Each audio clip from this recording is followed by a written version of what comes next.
2009 সাল থেকে প্রতিষ্ঠা লাভ করার পর থেকে এই পর্যন্ত আমরা 16টি বছর অতিক্রম করেছি। আজকের অনুষ্ঠানে প্রধান অতিথি তিনি এই সংগঠনটি সম্পর্কে জানেন যে আমরা বিগত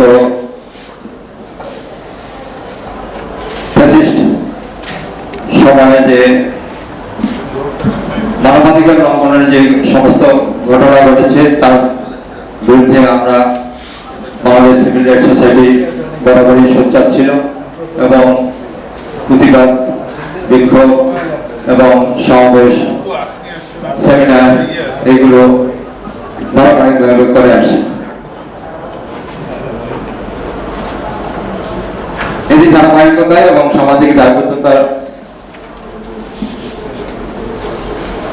পাশাপাশি আমরা এই সংগঠনকে পরিচালনা করে আসছি এই 16টি বছর আপনাদের সহযোগিতায় এবং এই সংগঠনের সকল স্তরের সদস্য, পরিচালক এবং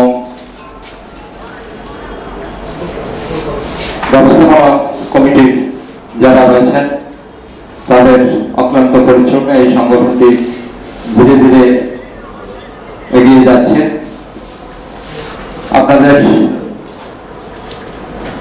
সকলের যারা আজকে এখানে মঞ্চে আছেন, মঞ্চের বাইরে যারা আছেন, সকলের সহযোগিতায় এই সংগঠনটি আমরা এগিয়ে নেওয়ার চেষ্টা করছি। ইতিমধ্যে আমাদের vice chairman, senior vice chairman যারা ইঞ্জিনিয়ার আহমদ মনিরুজ্জামান দেওয়ান মানিক আমাদের মাঝে উপস্থিত আছেন।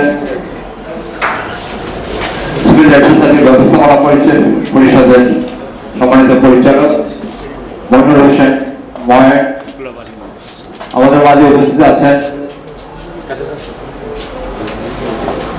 ঢাকা মহানগর ইউনিটের সম্মানিত সভাপতি এবং পরিচালক জনাব সিরাজুল ইসলাম আমাদের মাঝে উপস্থিত আছেন। পরিচালক মোহাম্মদ রিজওয়ান করিম আমাদের মাঝে উপস্থিত আছেন। সহকারী পরিচালক জনাব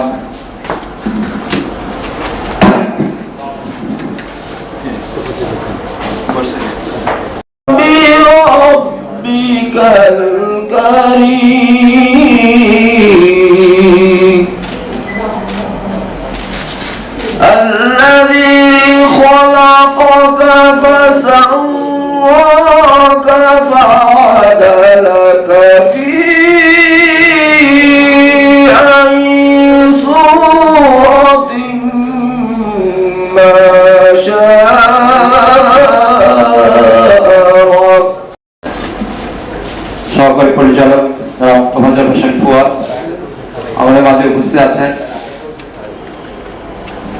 সহকারী পরিচালক জনাব কাজী আবির আসলাম আমাদের মাঝে উপস্থিত আছেন। সিনিয়র সাংবাদিক এবং বিশিষ্ট মানবাধিকার কর্মী জনাব মতিউর রহমান সরকার আমাদের মাঝে উপস্থিত আছেন। দৈনিকের অফিসিয়াল বাণিজ্য সম্পাদক সিভিল রাইটস সোসাইটির অন্যতম সদস্য জনাব আশরাফ সরকার। আমি সিনিয়র ভাইস চেয়ারম্যান জনাব মনিরুজ্জামান দেওয়ান মানিককে মঞ্চে আসন গ্রহণ করার জন্য আহ্বান জানাচ্ছি। তিনি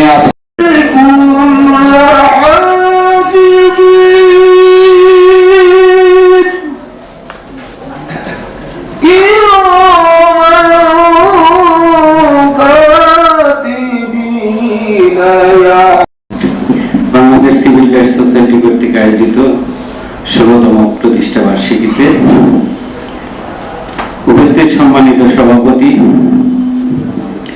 প্রধান অতিথি, স্বনামধন্য প্রেস ক্লাবের সাথে অঙ্গনওয়াড়ি জড়িত জনাব এম আব্দুল্লাহ ভাই, মাঝে বিলিয়ে দিয়েছেন। তবে সেটা হলো আমাদের বুঝিয়ে সে এই চেতনা আমাদেরকে খাওয়ানোর চেষ্টা করছে।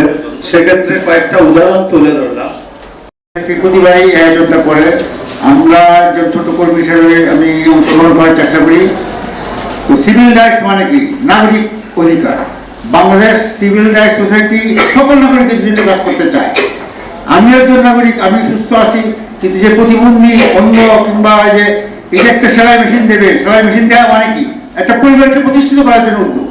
একটা সেলাই মেশিন দ্বারা একটা পরিবার চলতে পারে।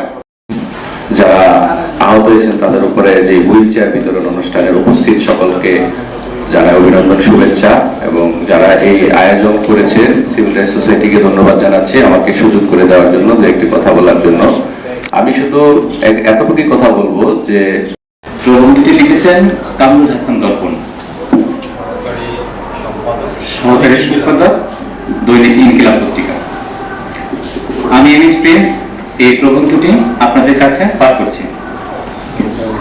বিগত ১.৫ দশকের অধিক সময় ধরে স্বৈরাচারী শাসনামলে দেশে মানবাধিকার বলে কিছু ছিল না, সবকিছু ছিল সরকারের নিয়ন্ত্রণে।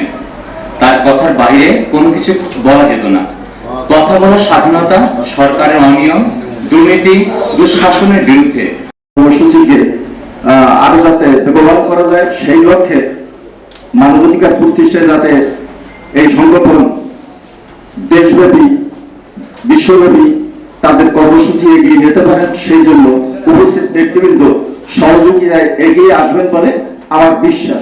সভাপতি, সভামঞ্চ উপবিষ্ট বাংলাদেশের গণমানুষ, বিশেষ করে যুব সমাজের আস্থার জায়গা হিসেবে যিনি নিজেকে ইতিমধ্যেই প্রমাণ করতে সক্ষম হয়েছেন, বাংলাদেশের সাবেক প্রধানমন্ত্রী বেগম খালেদা জিয়ার অত্যন্ত বিশ্বস্ত সহচর বলছি আমি, উপদেষ্টা তো আছেনই, আমাদের অত্যন্ত শ্রদ্ধেয় জনাব মোয়াজ্জেম হোসেন আলম ভাই, মঞ্চ উপবিষ্ট সম্মানিত আলোচকবৃন্দ, আমি মনে করেছি যে আমাদের আব্দুল লতিফ মাসুম ভাই আছেন, যিনি আমাদের এই আয়োজনের বিশেষ অতিথি, এবং অফকোর্স আপনারা যারা সম্মানিত সুধীমণ্ডলী তিনি সুবক্তা, আমাদের প্রিয়জন। বিসমিল্লাহির রহমানির রহিম।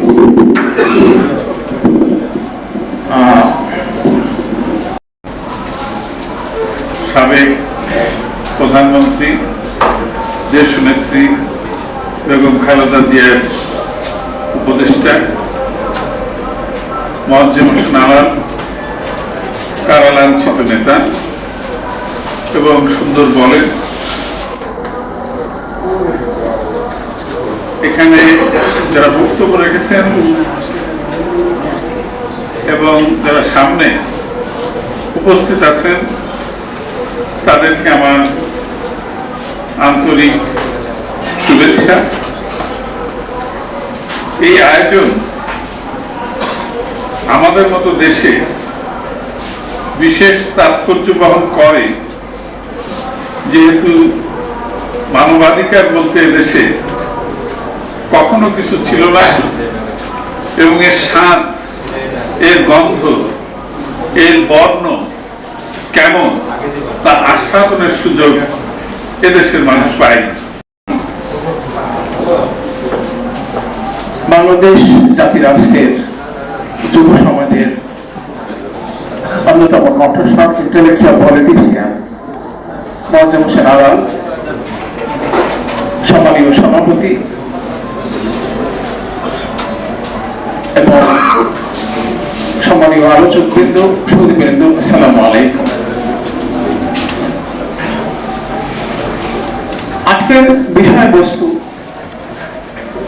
ফ্যাসিবাদ মুক্ত সময়ে বাংলাদেশের মানবাধিকার পরিস্থিতি। কিন্তু এতক্ষণ ধরে যা শুনছিলাম এবং এই পরিপত্রে, লিখিত পরিপত্রে যা বলা হয়েছে তা অতীতাশ্রী, অর্থাৎ বর্তমানের কথা নেই, অতীতের সমালোচনা আছে, অতীতের সুখ দুঃখের কথা আছে, রোমন্থন আছে, স্মৃতিচারণা আছে। আমি এই সময়ের কথা বলতে চাই, এই এক্স্যাক্টলি যে শিরোনামে স্বাধীনতা সংগ্রামের সাথে এবং কনস্টিটিউশনাল রিফর্মসের সাথে জড়িত। সিভিল রাইটস এবং হিউম্যান রাইটস মূলত একই কথা। রাষ্ট্রিকভাবে যে অধিকারগুলো নাগরিক তা রাষ্ট্রের কাছে দাবি করতে পারে অলঙ্ঘনীয়ভাবে, অনিবার্যভাবে, সেটাই হচ্ছে সিভিল রাইটস। এবং আমেরিকান কনস্টিটিউশন তার নাগরিকদেরকে, বিশেষ করে যারা ব্ল্যাক ছিল, যারা মাইনরিটি ছিল, যারা ভিন্ন মতাবলম্বী ছিল, তাদেরকে এই রাইটস গুলো এনশিওর করার জন্য এই হিউম্যান রাইটস বা বিল অফ রাইটস এর কথা কনস্টিটিউশনে অবশেষে ইনকর্পোরেটেড হয়েছে। বিসমিল্লাহির রহমানির রহিম। সম্মানিত সভাপতি জনাব জাকির হোসেন, যিনি একই সঙ্গে আজকের এই উদ্যোক্তা প্রতিষ্ঠানের চেয়ারম্যানও বটে, আজকের অনুষ্ঠানের সম্মানিত প্রধান অতিথি, বাংলাদেশ সাংবাদিক কল্যাণ ট্রাস্টের ব্যবস্থাপনা পরিচালক এবং প্রথিতযশা সাংবাদিক, ফ্যাসিস্ট আমলে বারবার নির্যাতিত এবং অনেকগুলো অসত্য মামলার আসামি হিসাবে যিনি কষ্ট পেয়েছেন, যারা বেবাব আব্দুল্লাহ, একটু আগে যিনি বক্তব্য রেখেছেন, বিশিষ্ট শিক্ষাবিদ, সাবেক vice chancellor professor doctor Abdul Latif Masum, senior সাংবাদিক, বীর মুক্তিযোদ্ধা এবং অধিকারের পরিচালক উনি সৈয়দ তোশারফ আলী, জাফর ইমাম শিকদার, একসময় বিএম কলেজের নির্বাচিত ভিপি এবং বর্তমানে বাংলাদেশের কিসেন সোসাইটির পরিচালক, গ্লোবাল হিউম্যান রাইটস এর চেয়ারম্যান জনাব এম এ কাদের, আলহাজ আলতাফ হোসেন মোল্লা এবং আজকের অনুষ্ঠানের সঞ্চালক ইঞ্জিনিয়ার আহমদ মনিরুজ্জামান দেওয়ান মালিক এবং আমার সামনে উপস্থিত বিদগ্ধ জনেরা, আসসালামু আলাইকুম। অনুষ্ঠানে যে প্রবন্ধটি পাঠ করা হয়েছে কামরুল ইসলাম দর্পণের, সেই প্রবন্ধটি অনেক চিন্তা ভাবনার একটি ফসল বলে আমি মনে করি। তারপরেও অনেক কিছুই বাকি থেকে যায়, অনেক কিছুই বাদ পড়ে যায়, অনেক কিছুই চিন্তা চেতনার মধ্যে তাৎক্ষণিক আসে না বলে একটা পূর্ণাঙ্গ রূপ দেওয়া কখনোই এটা সম্ভব হয়ে ওঠে না, সমষ্টিগতভাবেও ব্যক্তিগতভাবেও। আমরা এটা ভুলে যাই, তখন নির্ধারিত দিনে এবং তারিখে তারিখে বিষয়গুলো একটি আনুষ্ঠানিকতায় পরিণত হয়। যে সমস্ত সম্মানিত আলোচকরা এখানে অত্যন্ত জ্ঞানগর্ভ বক্তব্য রেখেছেন, তাদের এই বক্তব্যের প্রেক্ষিতে একটা কথা আমার বলা প্রয়োজন বলে আমি মনে করি। রাষ্ট্রবিজ্ঞানে রাষ্ট্র এবং সরকার দুটো পারস্পরিকভাবে সংযুক্ত, একটি ছাড়া আরেকটি অচল। কিন্তু রাষ্ট্রটা হচ্ছে চিরন্তন সত্তা আর সরকারটা হচ্ছে অস্থায়ী একটা সত্তা। এখন যে সরকারটি আছে, এই সরকার কিছুদিন পরে থাকবে না। আগে যে সরকার ছিল, পৃথিবীর সমস্ত কুকাম করে, কুকীর্তি করে তারপরে বিদায় নিয়েছে লজ্জাজনকভাবে। ভবিষ্যতে যে সরকার আসবে, তারা কিরকম আসবে এ নিয়ে আমাদের আশা হিমালয় সমান। কিন্তু সে আশা, নিরাশা কিংবা হতাশা এই দুটোর দিকে ধাবিত হবে কিনা সেটাও কিন্তু আগাম বলার সময় আসেনি। সুতরাং দেখা যাচ্ছে যে সরকারগুলো অস্থায়ী, রাষ্ট্র একমাত্র স্থায়ী।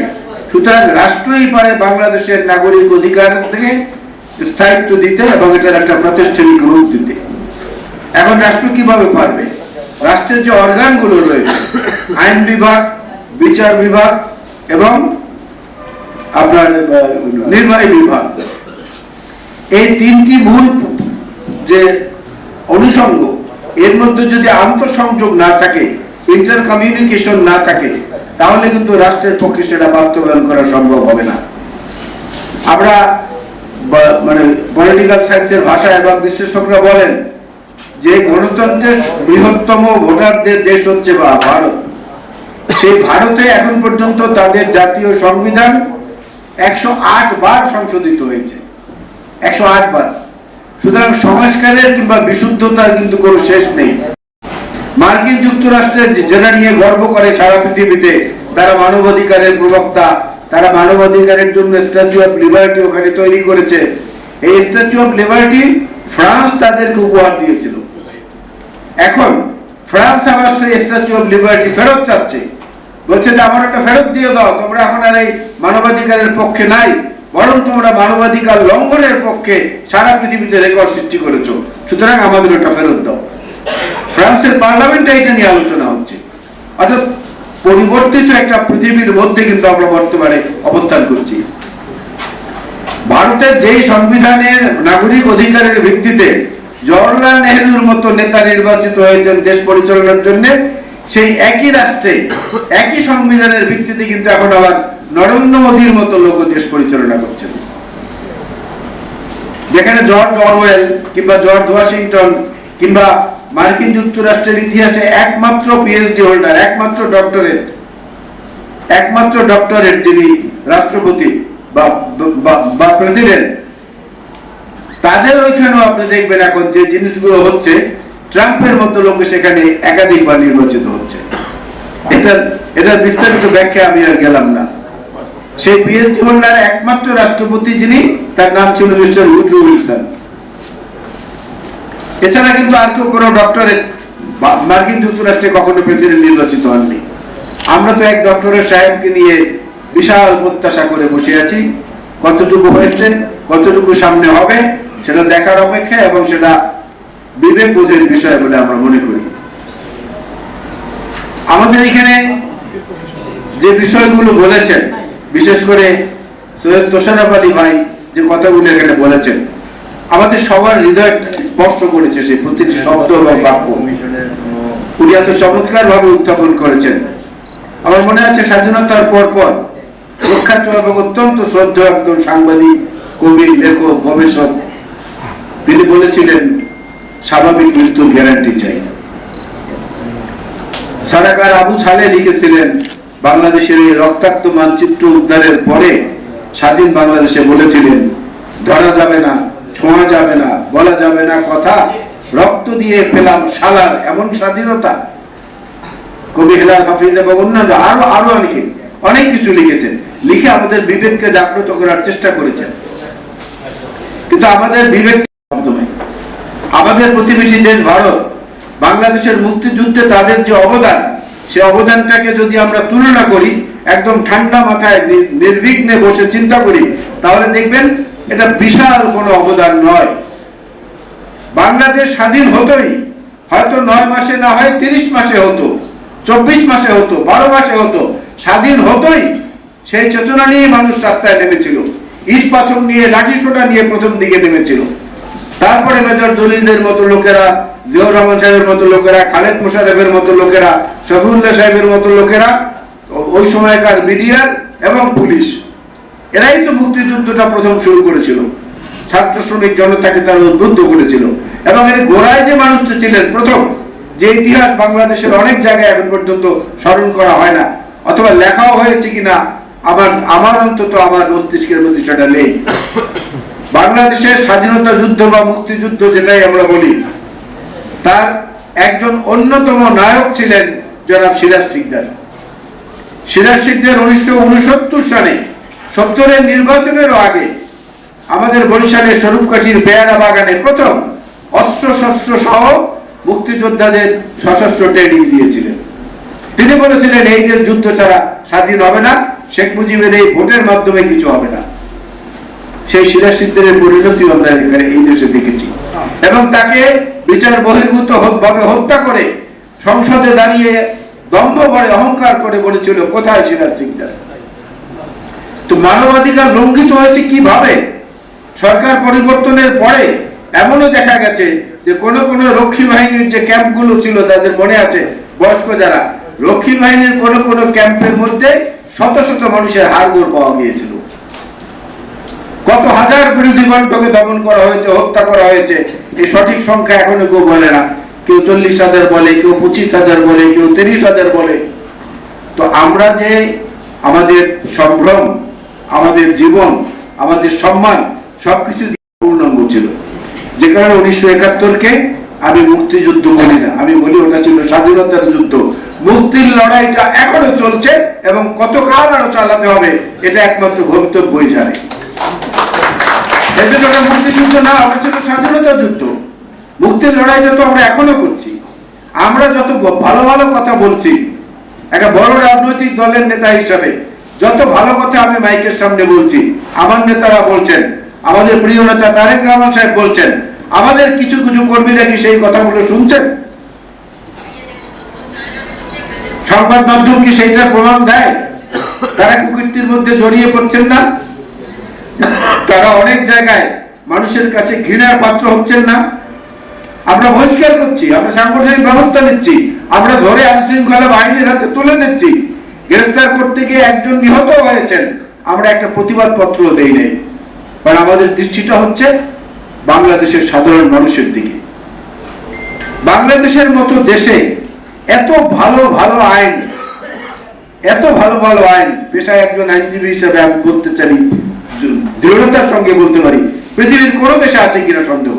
আবার আইনের এত কম প্রয়োগ, সেটাও পৃথিবীতে কোথাও আছে কিনা সন্দেহ। বাংলাদেশে কোনো নতুন আইনের প্রয়োজন পড়ে না, বিশ্বাস করেন। মানবাধিকারের ব্যাপারে যে আইনগুলো রয়েছে, এই আইনগুলোর সঠিক প্রয়োগটাই হচ্ছে বাংলাদেশের মুক্তির একমাত্র সনদ হতে পারে। তিনটি ঘটনা মানে এত এত বেদনাদায়ক, সকালবেলা উঠে নাস্তার টেবিলে বসে অথবা তার আগে পত্রিকা ধরলে যে কোনো মানুষের মন এত বিষণ্ণ হবে যে তিনি সারাদিনের কাজের উৎসাহ হারিয়ে ফেলবেন। 4 জনের একটি পরিবার আত্মহত্যা করেছে। কি লিখেছে চিরকুটে? লিখেছে, বাবাকে আর মানুষের কাছে ছোট করব না, ঋণের দায় শোধ করতে পারবো সে সক্ষমতা আমার নেই। এবং আমি এই চিরকুটটা লিখতাম না, লিখলাম এ কারণে যে না হলে আমাদের এই হত্যা, আমাদের এই মৃত্যুর পরে কাকে কোথায় গ্রেফতার করে পুলিশ আবার অর্থ বাণিজ্য করবে সেই সুযোগটাও দেব না। দেখেন কতগুলো জিনিস ফুটে উঠেছে, তার এই কোটি লেখার মধ্যে কতগুলো জিনিস ফুটে উঠেছে। অভাব, তাড়না, বেঁচে থাকার স্পৃহা নষ্ট হয়ে যাওয়া, আবার উনি মরে যাওয়ার পরে ওনাদের ওই পরিবারের লাশ নিয়ে পুলিশ আবার অর্থ বাণিজ্য না করে সেটাকে টাকা দেওয়ার চেষ্টা করে। এই একটা খবর পড়ার পরে বিশ্বাস করেন আজকে সকালে আমার নাস্তার টেবিল আমার কাছে বিষাক্ত মনে হয়েছে যে আমরা কোন সমাজে বাস করছি। অ্যাম্বুলেন্সে করে একজন নবজাতককে তার পিতা কোলে করে নিয়ে আসছেন, অ্যাম্বুলেন্স সমিতিওয়ালারা বলছে যে না, বাইরের অ্যাম্বুলেন্সে নিতে পারবে না, কিন্তু ওই বাবা তো চাচ্ছেন তার সন্তানটা বাঁচুক, এবং সেই স্থানীয় অ্যাম্বুলেন্স চালকদের অবরোধের কারণে বাবার কোলে সেই বাচ্চাটির মৃত্যু হয়েছে। নিউ ইয়র্ক টাইমসে লিখেছে যে গত 1 বছরে বাংলাদেশের মানুষের আশা হতাশায় পরিণত হয়েছে। এই 3টি ঘটনা শুধু আমি বললাম, অসংখ্য ধরনের এরকম আছেন যেগুলো দিতে পারবেন আপনারা, বিশেষ করে গণমাধ্যম এবং সংবাদ মাধ্যমের যারা রয়েছেন তারা। এই সংবাদ মাধ্যম এবং গণমাধ্যমটা আমি আলাদা আলাদা বলি সবসময় এই কারণে যে গণমাধ্যম এবং সংবাদ মাধ্যম আমার মতে একমত না। আমরা তো এই সংবাদ মাধ্যমের নেতৃস্থানীয় লোকদেরকে দেখেছি যারা নির্বাচিত হয়েছিলেন তখন সাংবাদিকদের ভোটে, তারা গিয়ে গণভবনে দালালি করেছেন। প্রশ্ন করতে আসেনি, প্রশংসা করতে এসেছি। আমরা তো এমনটাও দেখেছি। ওটা হচ্ছে সংবাদ মাধ্যম, যার মধ্যে কলুষিত হওয়ার সুযোগ থাকে। গণমাধ্যমে কলুষিত হওয়ার সুযোগ কম, কারণ গণমাধ্যম বলতে গণমানুষের যারা প্রতিনিধি হিসাবে যারা কাজ করে তারা হচ্ছে গণমাধ্যম। আজকে এই যে সিভিল রাইটস সোসাইটি, যেটা বাংলাদেশের মানবাধিকার কমিশন, আমার মনে আছে মানবাধিকার কমিশনের একজন চেয়ারম্যান ছিলেন, এই যে খুব বড় গোফওয়ালা, কি যেন নামটা মিজানুর রহমান সাহেব। উনি একবার বললেন যে আমি কারাগার পরিদর্শনে যাব। উনি কারাগার পরিদর্শনে গেলেন, জেল সুপার এবং জেলার অনেকে ঢুকতেই দিলেন না কারাগারে। উনি সেখান থেকে আবার ফেরত এলেন। তো বাংলাদেশের মানবাধিকারের পরিস্থিতি তো এরকম ছোট ছোট দাগে যদি তুলে ধরি তাহলে আশা থেকে নিরাশা, নিরাশা থেকে হতাশা, এর বাইরে কোনো কিছু আমি দেখছি না। আজকের এই আয়োজনটা ছোট মনে হয় আমাদের কাছে, একটা ছোট্ট হলরুমের মধ্যে, কিন্তু আমরা হতাশ হব না, কারণ আমরা ছোটবেলায় পড়েছি না, ক্ষুদ্র ক্ষুদ্র কি ক্ষুদ্র ক্ষুদ্র বালুকণা বিন্দু বিন্দু জল গড়ে তোলে মহাদেশ সাগর অতল। সুতরাং ছোট ছোট প্রচেষ্টার মধ্যে থেকেই বৃহত্তর পরিসরে এইটার একটা তরঙ্গ যাবে, ঢেউ উঠবে, স্রোত উঠবে, সেই স্রোতে অন্যায় অবিচার সবকিছু ভেসে যাবে। এই প্রত্যাশা তো মানুষের জীবনে থাকাই উচিত, এবং আমরা এই সমাজের অংশ হিসেবে আমরা সেই প্রত্যাশা নিয়ে বেঁচে থাকতে চাই। কারণ প্রত্যাশা যদি মানুষের মনের মধ্যে না থাকে, সে মানুষ জীবনে কোনো কিছু করতে পারে না। যদি তাদের কোনো ভালো কাজ পৃথিবীতে থাকে সেটার জন্য আল্লাহর কাছে দোয়া চাওয়া, আর যদি কোনো খারাপ কাজ থাকে সেটা মনে মনে ঘৃণা করা। কিন্তু সেখানে এমন ঘটনাও আমরা দেখলাম যে কোন দিকে যে জিনিসটাকে ব্যবহৃত করা হচ্ছে, যে শ্রীকৃষ্ণের জন্মাষ্টমী উপলক্ষে রথযাত্রায় অংশগ্রহণ করতে যাবে এরকম পোশাক আশাক পরেও সেখানে যাওয়ার চেষ্টা করা হয়েছিল। যেখানে যাওয়ার পরে তারপরে স্লোগান দিয়ে একটা অস্থিরতা তৈরি করা হবে। আইন শৃঙ্খলা বাহিনী সেটাকে ঠেকাতে সক্ষম হয়েছে। এই ঘটনাটা বললাম যে এই কারণে যে আমাদের মধ্যে এটা আসে, সংখ্যাগরিষ্ঠ মানুষের ধর্ম যেটা মুসলমান, আমরা আমাদের নিজেদের অধিকারের দাবিতে যখন কোথাও কিছু নেই বা নেওয়ার চেষ্টা করি বা বক্তৃতা দিয়ে মানুষকে উদ্বেলিত করে পকেটে হাত দিতে বাধ্য করি, তখন সেটা চাঁদা হয় না, সেটা হয় নাকি হাদিয়া। আর যদি অন্য রাজনৈতিক দল যারা ক্যাডার বেস না, ধর্মভিত্তিক না, উদার গণতান্ত্রিক দল, তারা নিলে বলে সেটা হয়ে যায় চাঁদাবাজি। এই যে প্রকার ভেদটা, এখানেও কিন্তু মানবাধিকারের প্রশ্নটা রয়েছে। কারণ ওই যে মানবাধিকারটা তো সবাই বেলায় প্রয়োগ করা উচিত। বাংলাদেশে যে তথ্য অধিকার আইন আছে, এই তথ্য অধিকার আইনের কোনো প্রয়োগ আমরা কেউ কখনো দেখেছি আমার জানা নেই। প্রত্যেকটা সরকারি কর্মচারী সরকারি অফিসে দেখবেন টানানো আছে তথ্য অধিকার আইনের এই ধারা। আপনি জিজ্ঞেস করতে পারবেন এই কাজটা কি, আমি এই দপ্তরটা কোথায় পাবো, এই কাজটা কেন করা হলো, এটার বাজেট কত, কিন্তু জিজ্ঞেস করতে গেলে আপনি কোনো সদুত্তর পাবেন না, এমনকি অপদস্থ হওয়ার সুযোগ রয়েছে। এই জন্য আমি বলেছি যে নির্বাহী বিভাগ, বিচার বিভাগ এবং শাসন আইন বিভাগ, এই তিনটাকে সমন্বিত একটা জায়গার মধ্যে নিয়ে এসে তাদের মধ্য থেকে উচ্চারিত চিন্তা এবং আইন প্রয়োগের মাধ্যমে সেই চিন্তাগুলোকে বাস্তবায়ন করা, এর মধ্য দিয়ে মানবাধিকারকে দীর্ঘমেয়াদী করার একটা সুযোগ রয়েছে। সেই সুযোগের জন্য আমি বলবো এই যে বাংলাদেশ সিভিল রাইটস সোসাইটি তারা যে উদ্যোগ নিয়েছেন, উদ্যোগগুলো এর আগেও আমি দেখেছি, আমি অংশগ্রহণ করেছি। আপনাদের কাছে আমার দু তিনটি পরামর্শ আছে। একটা হচ্ছে বাংলাদেশ টেলিভিশন বাদে আমার জানা মতে আর একটা টেলিভিশনে সংবাদ প্রকাশের সময় ইশারা ভাষায় সেটার ব্যাখ্যা দেওয়া হয়। এই ইশারা ভাষায় ব্যাখ্যা দেওয়াটা কিন্তু খুব জরুরি সমস্ত ব্যক্তি মালিকানাধীন টেলিভিশনগুলোতে। কারণ বাংলাদেশে বাক প্রতিবন্ধী এবং শ্রবণ প্রতিবন্ধী মানুষের সংখ্যা কিন্তু অনেক অনেক অকল্পনীয়, আমাদের চিন্তারও বাইরে। আমি তাদের এক দুইটি অনুষ্ঠানের মাঝখানে হাজির হয়েছিলাম, দেখেছিলাম। তাদের কাছ থেকে ওই দাবিটি এসেছে যে খবর যখন পাঠ করা হয় টেলিভিশনে, আমরা তো কিছু বুঝি না, সেখানে ইশারা ভাষায় শুধু বাংলাদেশ টেলিভিশনে বলে আর একটা প্রাইভেট টেলিভিশনে বলে। অন্য টেলিভিশনগুলোতে এটা বলার জন্য আজকের প্রধান অতিথিকে অনুরোধ করব এবং জাকির হোসেন সহ যারা এই সংগঠনে আছেন এটার জন্য আপনারা একটা চাপ সৃষ্টি করেন। এক। দ্বিতীয় হচ্ছে বাংলাদেশে একটা সম্প্রদায় আছে, আমরা সবাই জানি, বয়স্করা আমি খুব ভালো জানি, বেদে সম্প্রদায়। বেদে নৌকায় নৌকায় যারা থাকে আপনারা জানেন, এই নৌকাই তাদের জীবন, সবকিছু ওইখানে, তাদের রান্না বাড়া খাওয়া দাওয়া সবকিছু ওইখানে। এই বেদে সম্প্রদায়ের কবর দেওয়ার কোনো জায়গা নেই জানেন। তাদের মৃত্যুর পরে তাদের লাশ নদীতে ভাসিয়ে দেওয়া হয়।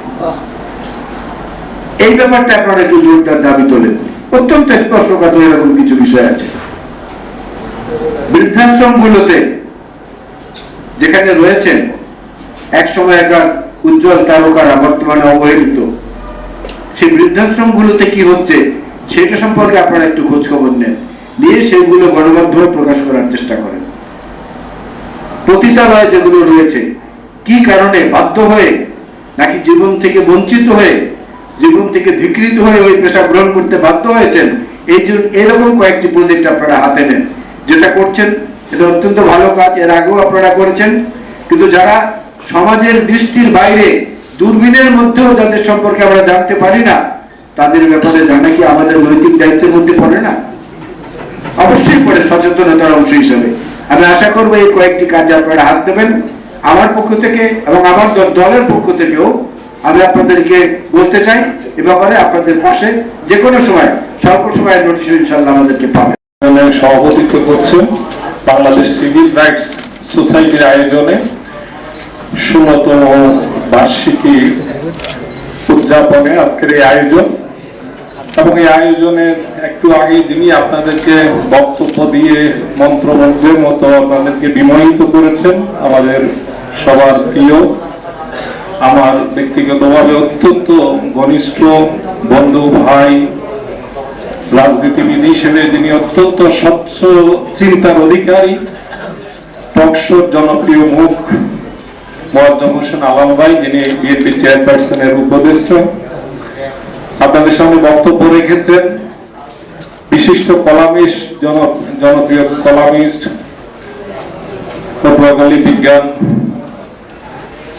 ইউনিভার্সিটি প্রযুক্তি বিশ্ববিদ্যালয়ের সাবেক ভিসি ডক্টর আব্দুল লতিফ মাসুম, বক্তব্য রেখেছেন সিনিয়র সাংবাদিক সৈয়দ তোশারফ আলী এবং মঞ্চে উপবিষ্ট অন্যান্য আলোচক বৃন্দ, বিশেষ করে আজকের এই আয়োজনের যিনি আহ্বায়ক প্রকৌশলী মনিরুজ্জামান এবং অন্যান্য নেতৃবৃন্দ, সামনে উপবিষ্ট আমার সুধীবৃন্দ, সাংবাদিক বন্ধুগণ, আসসালামু আলাইকুম। শোনার আগ্রহ থাকার কথা নয়, কারণ রাজনীতিবিদরা হচ্ছেন বক্তব্যের জাদুকর, বক্তৃতার জাদুকর, কথার জাদুকর। তো তিনি দীর্ঘ অত্যন্ত মূল্যবান বক্তব্য রেখেছেন। আজকের যে আয়োজনটি, এটি আপনারা লক্ষ্য করবেন যে এই সংগঠনের 16তম প্রতিষ্ঠা বার্ষিকী। এটার সাথে একটি বিষয় আপনারা লক্ষ্য করতে পারেন যে ফ্যাসিবাদী শাসনটির পতন ঘটেছে গত বছর 5ই আগস্ট, তার মেয়াদ ছিল 15 বছর, আর আমরা তারপরে 1 বছর অতিক্রম করেছি। কত হলো? 15 আর 1 16 বছর।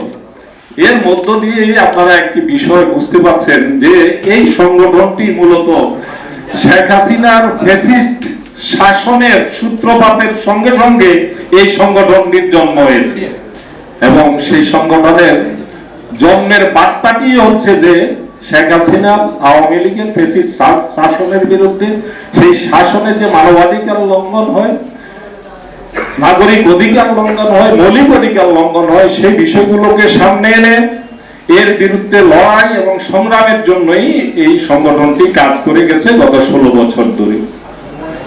এই সংগঠনটির যিনি উদ্যোক্তা, আজকে যিনি চেয়ারম্যান এবং আজকের সভাপতি জাকির হোসেন, তিনি অত্যন্ত দক্ষ সংগঠক। বেশ কিছু সাংবাদিক এবং এই নাগরিক অধিকার সংগঠন তার হাত ধরে বাংলাদেশে কাজ করছে।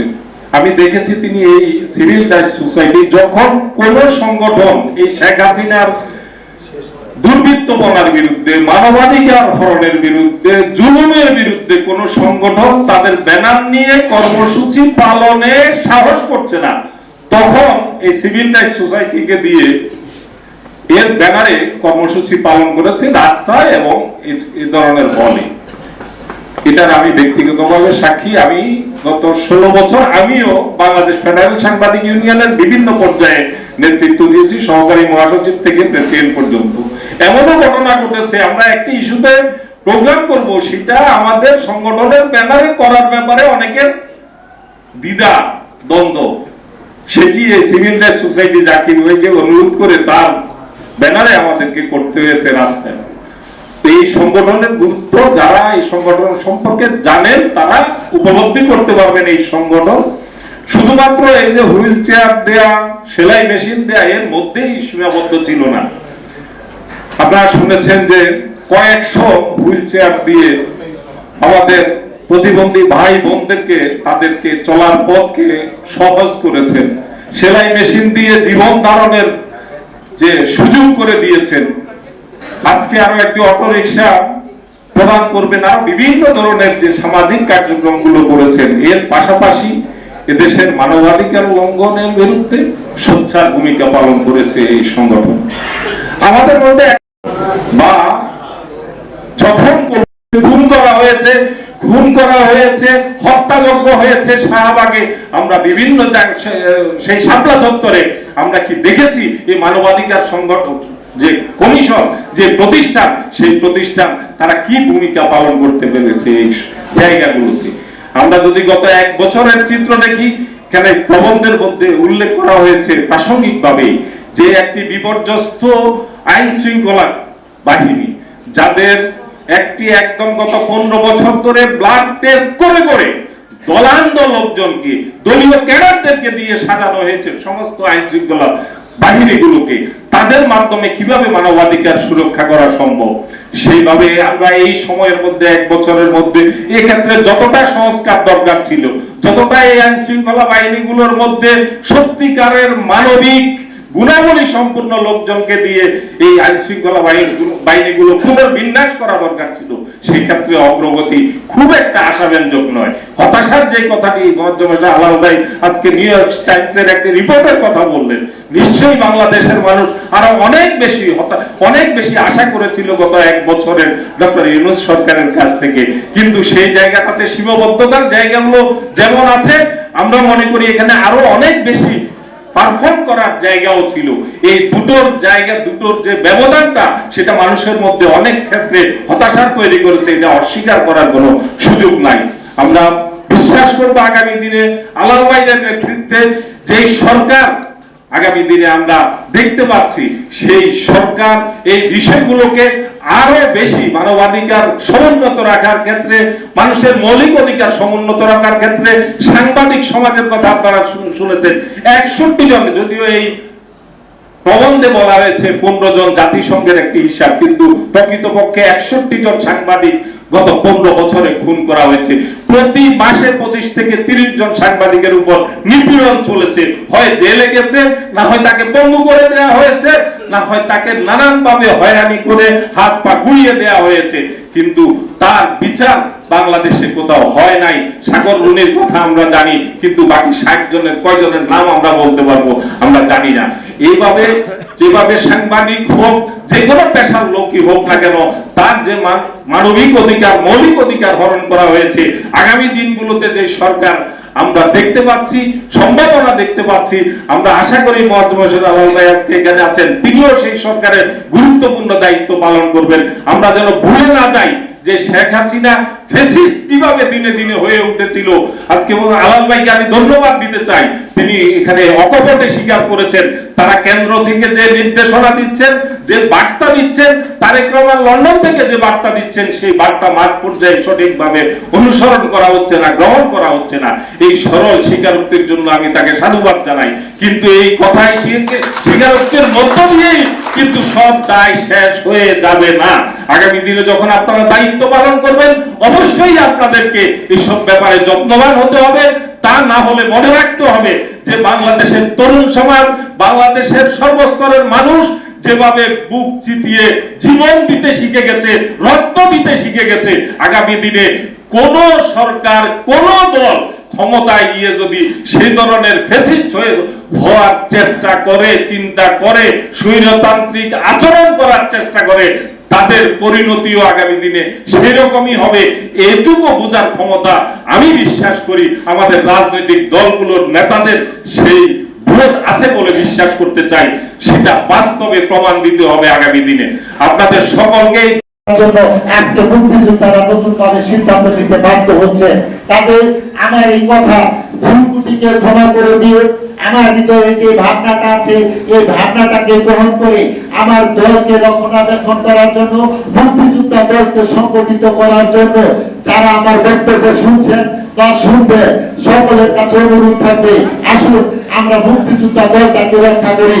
যদি মুক্তিযোদ্ধা দলের ক্ষতি হয়, তাহলে বিএনপিরও যেহেতু ক্ষতি হবে, সেই ক্ষেত্রে 1 নম্বর অঙ্গ সংগঠন জাতীয়তাবাদী মুক্তিযোদ্ধা দলের একটি কমিটি গঠনের মাধ্যমে এই দলটা মোহাম্মদ মনসুর হুইলচেয়ার।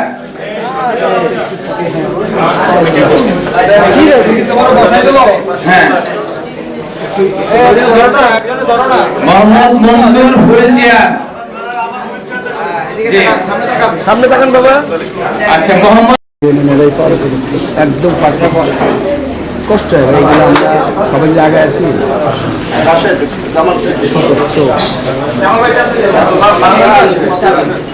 এই চলতে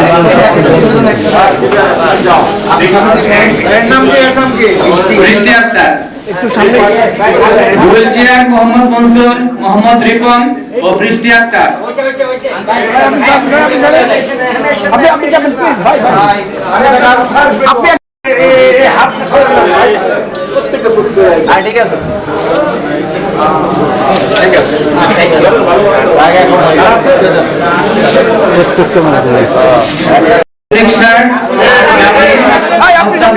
আরে ভাই সামনে যান ভাই। অটোরিকশার চাবি হস্তান্তর করা হচ্ছে। সেলাই মেশিন হাতের সামনে নেবেন না ভাই।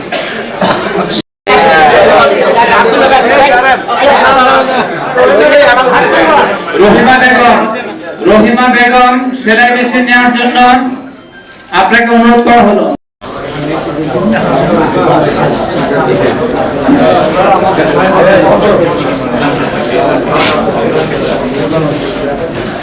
আমাদের সংগঠনের পক্ষ থেকে আজকের অনুষ্ঠানের প্রধান অতিথি এম আব্দুল্লাহ ভাইকে